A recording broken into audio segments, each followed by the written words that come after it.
Hello and welcome to Scott 2046. In this series of videos, which I'm calling Vietnam the Lowdown, I'm going to talk about my experiences of living in Da Nang, Vietnam. For this first video, I'm going to talk about the cost of living, which I think is a pretty popular subject and a pretty good place to begin. In later videos, I'll talk about what I did there, what I didn't do, what maybe I should have done, and then I might do some sort of comparison to what it's like living back in the UK compared to what it was like in Vietnam. Okay, so I arrived in Da Nang around about the 20th of October 2025. I'd spent about a week in a hotel while I was looking for apartments. I basically used Facebook to find people that were advertising apartments, got in touch with them, made an appointment, and then I essentially got a grab taxi to the apartments. I did do a little bit of a recce. I went for some very long walks around Da Nang to get an idea of what the places were like, because there's quite a lot of places to choose from in terms of where you live. I think where you choose to live will ultimately be what affects your experience in Da Nang. I think I've explained that correctly. I'm going to talk about my accommodation and bills costs, shopping costs, personal care, groceries, eating out, alcohol, and we're going to look at a total of those costs. Then I'm also going to talk about some other costs which I think you need to factor into any kind of trip where you're not going to be coming back to the UK in like a couple of weeks. Okay, so accommodation. I lived at the Kila Apartment, K-I-L-A, and that apartment was basically in the area called Son, and I know I pronounced that badly.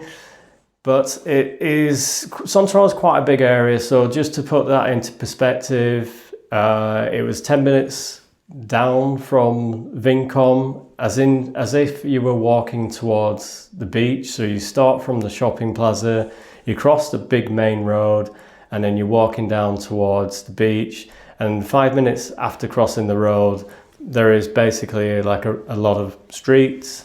And my apartment was very near to one of the Kmarts in that area. So I lived there for just over 2 months. That was that was my plan. My plan was to live for 3 months in an apartment in Vietnam, but because of the timing in terms of flights and the visa, it worked out to be about 2.5 months in the apartment. Let me explain how that was managed. So basically, when I viewed the apartment, the guys told me that there is a manager that manages each specific apartment, and they worked for Haviland. Haviland is quite a big company in Vietnam, and they seem to have quite a lot of apartments in Da Nang as well. So basically, this included rental of the apartment as well as the bills were on a meter. So I would get like a bill to pay at the end of each month.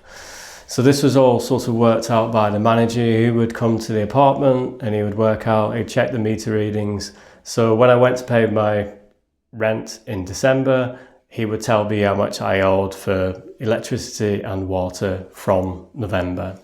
So basically my rent each month was 11 million dong.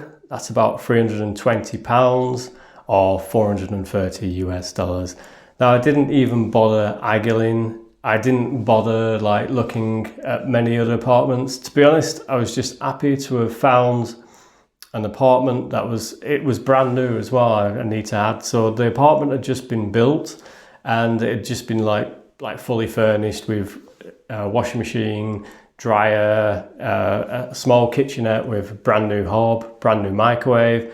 In actual fact, I did not use half of the equipment that was in the flats. I did use the TV, watched quite a lot of films at night when I was chilling out. Yeah, so basically everything was brand new, the furniture was brand new. They even provided like bedding, so duvet covers, pillowcases, etc., which was really cool of them. So basically On top of the rent was electricity. Now I did use the washing machine and the tumble dryer quite a lot, about 3 times a week.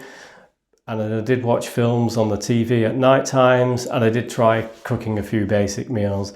So that all came to £15, about $20, which is unbelievably low.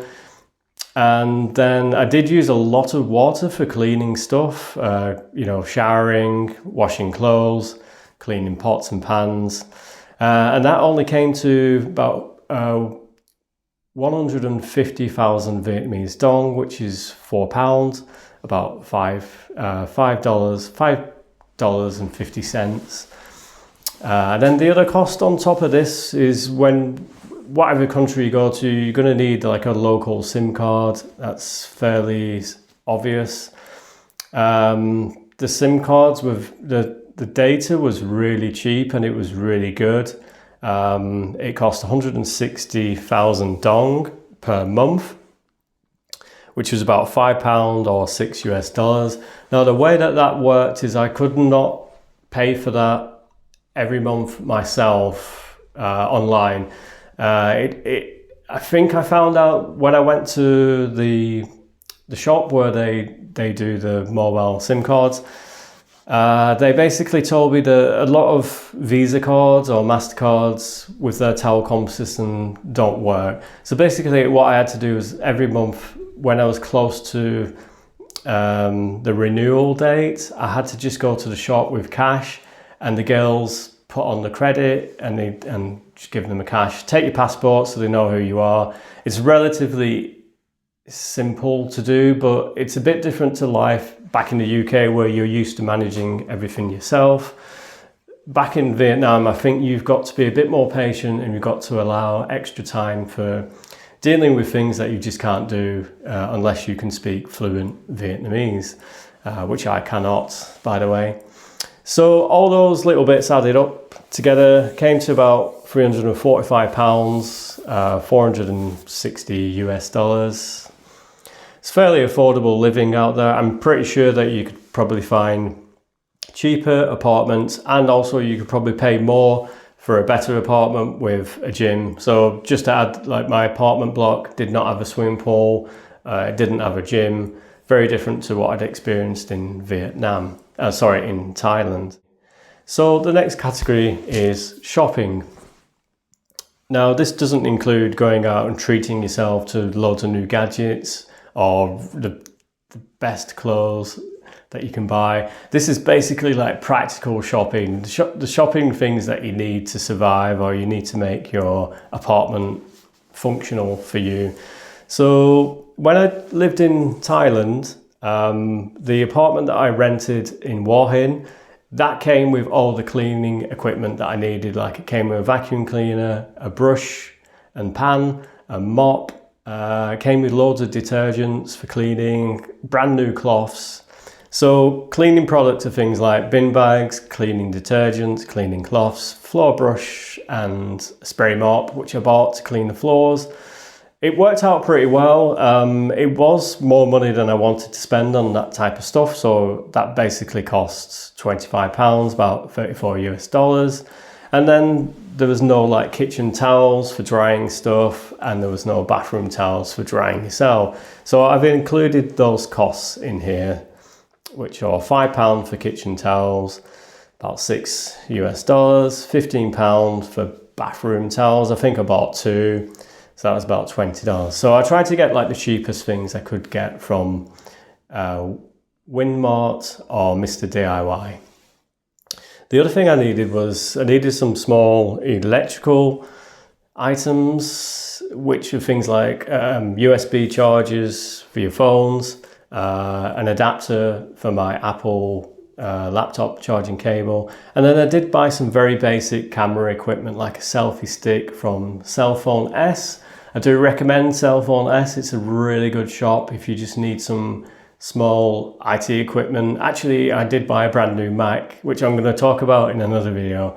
If you need some IT equipment and you're more on the sort of Apple side, I think it's a good place to go if you're kind of like the beach side of Da Nang, if that makes any sense.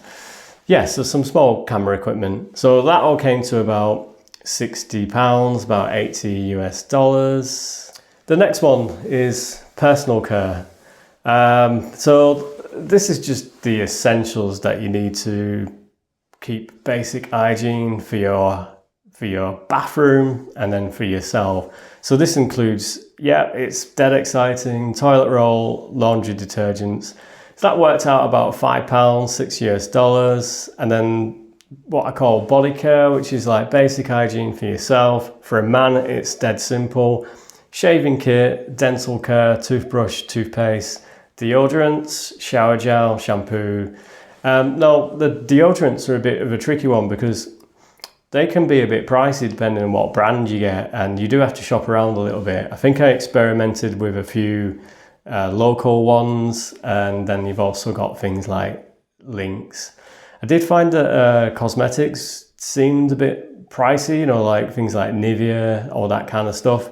I didn't buy any sunblock in Vietnam. Basically, I made a decision not to spend time in the sun. And then things like medicine, I've included that in personal care because I did get quite a bit of insomnia because of the noise that I experienced in Da Nang.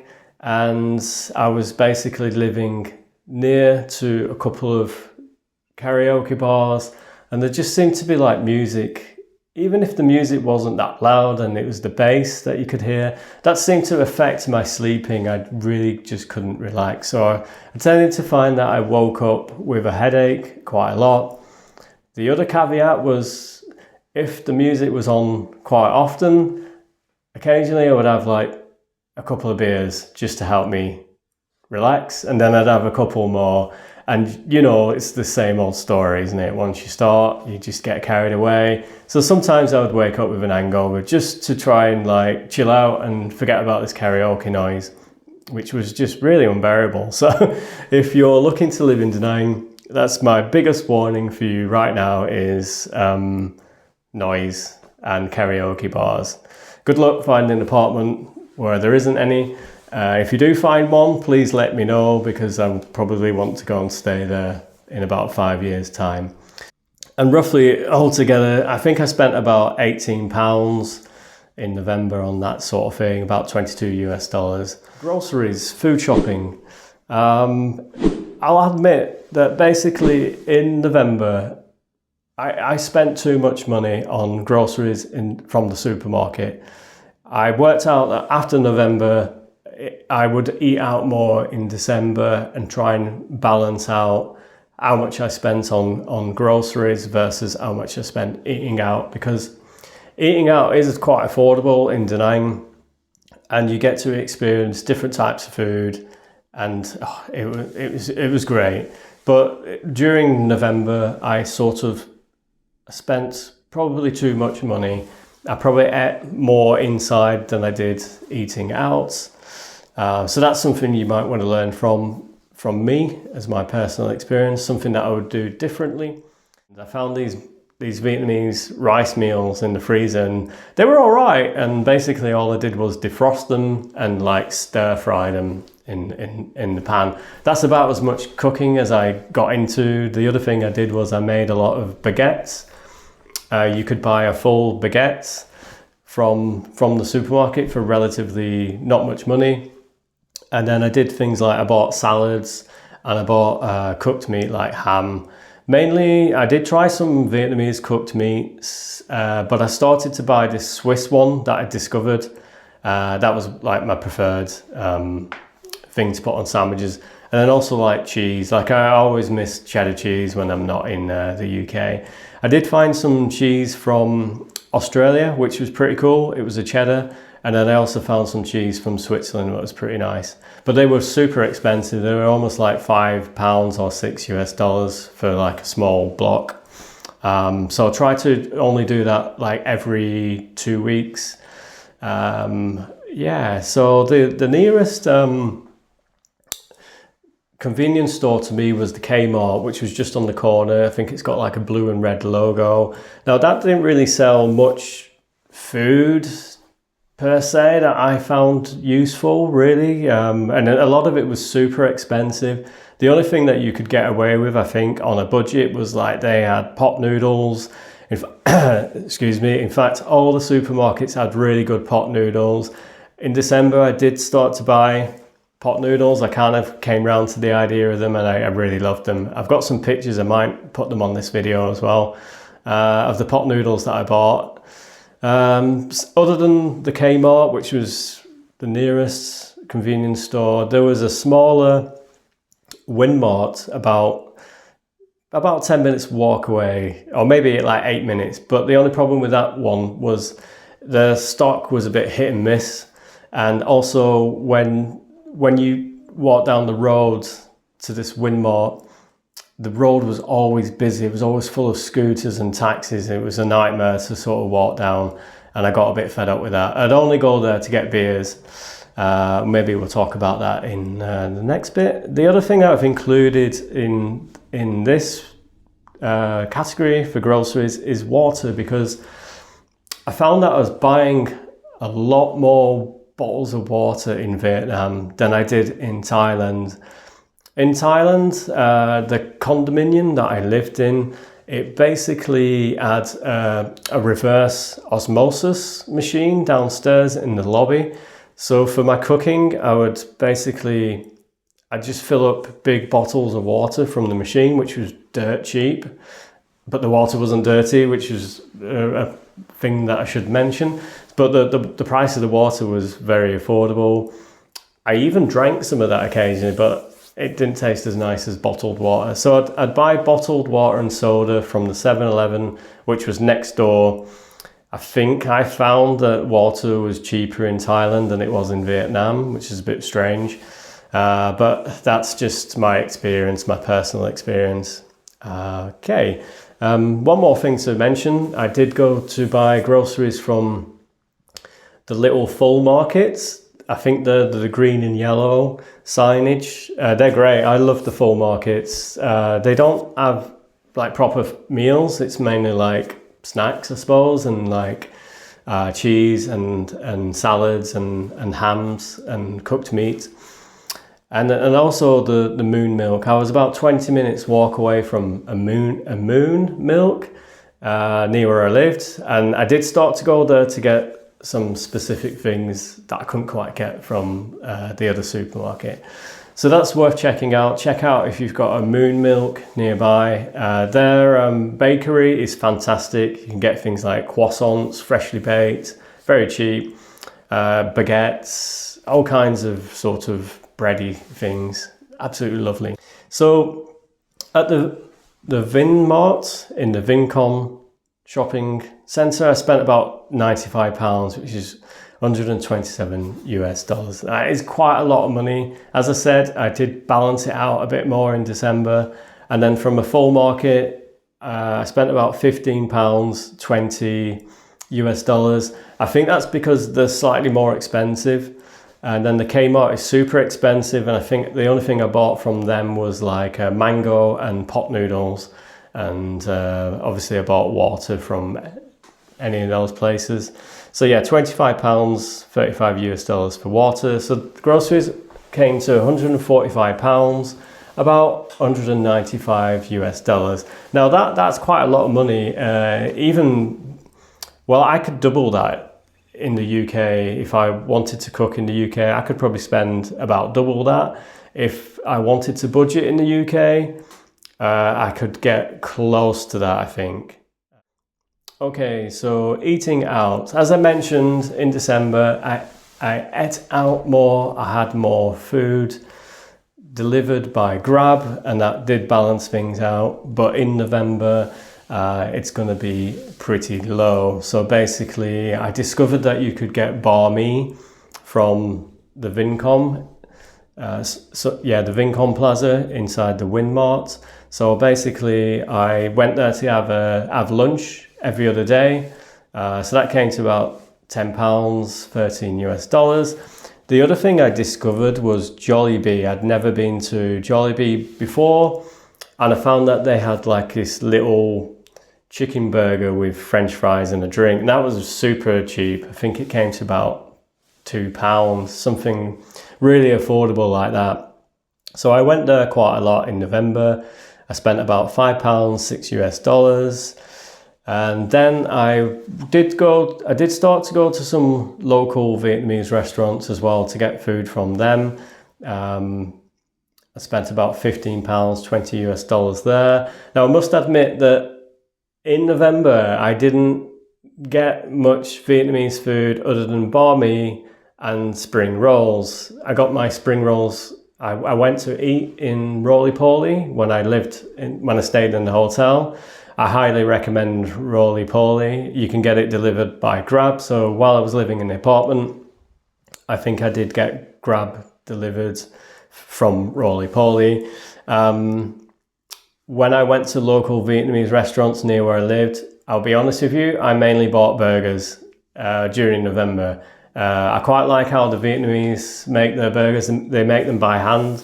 Even some of the chips were made by hand, and that just put a smile on my face. I absolutely love that. So in total, I spent £15 on, oh yeah, that's the other thing. I could not resist getting McDonald's delivered by Grab. That's a novelty. There's absolutely no way I could afford to get food delivered in the UK. For me, whilst living in Vietnam, that was a novelty, so I did that quite often. So I spent £15 in November, $20 on McDonald's delivered by Grab.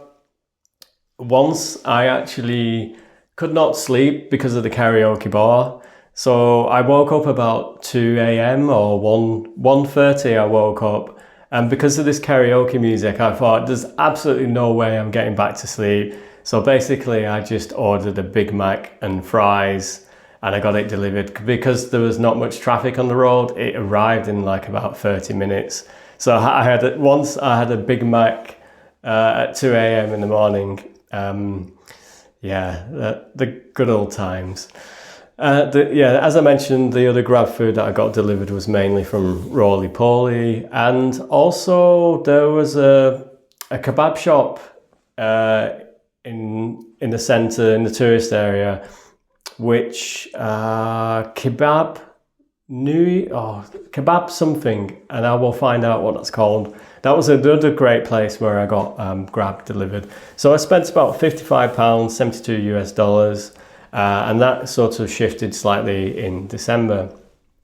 Here is what I spent on beer. The other thing to mention was it was my first time in Vietnam. There was a long list of beers that I wanted to try. It was a novelty experience, and I must admit they're not like the best beers in the world, but they are fairly cheap, and they work. If you have enough of them, you get drunk. So when I ate out and had food in a restaurant, I would sort of have like 1 or 2 drinks and then maybe have a couple more back at the apartment. So basically I spent about £35 during November on beers in restaurants and cafes, which is about $45. And then I would buy drinks to bring back into the apartment, cans of beers, pop them in the fridge or in the freezer. I did discover quite a few cool ones. One of them was the basic one. The main one is Huda Gold, Saigon Lager, Red Ruby was pretty good. You want to check that out. And then obviously Tiger Beer, Hanoi, and then the LaRue. And then I discovered a wheat beer that's made by Heineken, I believe, and that's called Edelweiss. Now that's a really good one. You can get that from the supermarket. So I spent about £65 on beer, $85. So putting that all together, it's £100, $130. Now I don't have a problem spending that amount of money on alcohol. I enjoyed myself while I was there. I could have probably cut back a little bit more and spent more money on food, but that's not what I did. Okay, so total costs, rent and bills, £345, $460. Shopping essentials, £60, $80. Personal care, £18, $22. Groceries, £145, yeah, quite high. 195 US dollars. Eating out, 55 pounds, 72 US dollars. Too low, eat out more. That's what I learned. Alcohol, 100 pounds, 130 US dollars. Maybe cut back a little bit and do something touristy. So that all came to about 722 pounds, roughly 960 US dollars, roughly. Now, most people that have lived in Da Nang are going to turn around and say, nah, you didn't spend that little, you probably spent more. And also a lot of YouTubers will mention that you can't live in a bubble. That amount of money is basically what I spent on certain things during November. You can't live in a bubble because in December you never know, you might need to pay for something extra that you didn't budget for, which is something that I did start to do. If I ever go back to live in Southeast Asia again, I would add on to my budget, I would add on maybe like £50 as for things that I've not planned to buy that I might have to buy. Other costs, extra costs. So these extra costs, things like UK mobile, which is £7, 10 US dollars. Now I did have to pay some roaming charges. That was to access some bank details so that I could do certain things. You know, the two-factor authentication. Sometimes you get a text message. So basically I had to put my UK SIM card back in my phone, set it all up so that I could access my bank online from Vietnam. So that would roughly be about £2.50 a month, $3.50. And then also when I came to Thailand and when I moved to Vietnam, I had this really small suitcase, which worked out really well for me. Up until that point, up until the point of where I decided to buy a monitor, a 24-inch monitor and a new Apple Mac. After I'd made that decision, I realized I needed to get a bigger suitcase. So essentially in November, I did buy a big suitcase so that I was ready if I needed to move for whatever reason. And then I've also included some essential clothing costs. So £40 for the luggage, 55 US dollars for the luggage. Essential clothing, £50, 65 US dollars. Now that could have been like a new pair of trainers, some shirts, some trousers. Let's say they got damaged for whatever reason. So those are things realistically that you're going to have to pay for. And then transfers, let's say for example, let's say something went wrong at the end of November and I needed to leave Vietnam, I needed to come back home. So it probably would have cost me like £15 to go to the airport by taxi or to an hotel and then to the airport the next day. So maybe that would have been like 20 US dollars. So for example, let's say when I did leave Vietnam, these are the costs that I paid in the end. But if I had to leave Da Nang earlier because of an emergency, it would have cost me £25 for a decent hotel for one night, 35 US dollars. And then a flight, I happened to fly to Kuala Lumpur to come back home. So that flight from Vietnam to Kuala Lumpur, Malaysia was £90, about 120 US dollars.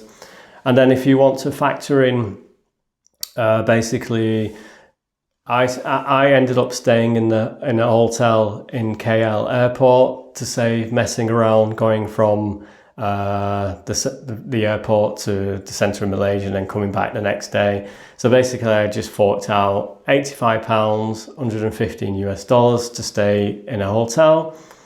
And then the flight back home was £290, 390 US dollars.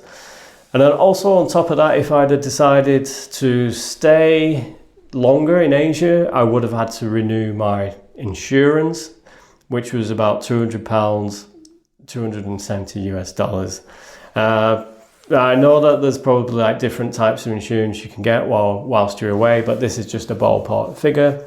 So I've added that all up together, which is £805 $975 US, and I would divide that by 5 months. So that's how long I was in Asia for. So divide, like and subscribe. And if you want any information about what I spent my money on and costs, etc. from this video, please leave a comment and I'll try to explain it as clearly as I can. Yeah, so there you go.